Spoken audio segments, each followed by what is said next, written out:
We're now joined live in the studio by Brigadier General in the Reserves, Israel Relik Shafir, former commander of the Tel Nof Air Force Base.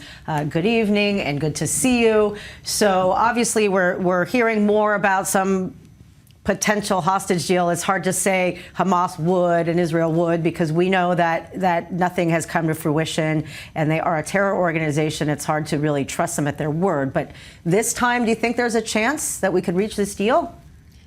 There is a chance because Hamas is really reaching the end of its life as a formidable military force, and is turning into more of a guerrilla group, not acting in unison and in local areas without a central command. That would actually hasten the Sinwar's pressure to agree to the Biden deal or Netanyahu deal, whichever you want to call it, with the relative changes. That does not preclude Israel from staying and controlling the area while the talks between the first and second phase take place. Control the area how? Meaning soldiers would still be there but not do acts of aggression, or just be very close to the border on the Israel side? Yes, this is the same way the ceasefire was the previous time that we had the release of the hostages.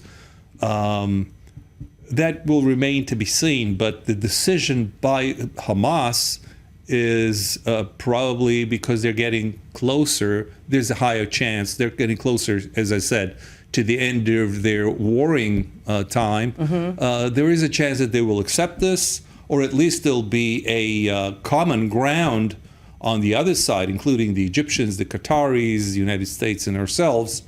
But that depends a lot on the Israeli government, whether it really embraces this deal or tries to sabotage it, or at least that's the way it seemed. Well, you know, and hearing from the finance minister and from Ben Gvir, I'm sure that would also, yes, we would hear from them about this too. It's also important to note at this time that whenever they speak, they feed the fire of the anti-Israeli protests in Europe and the United States, and this is detrimental to the Israeli case internationally. All right.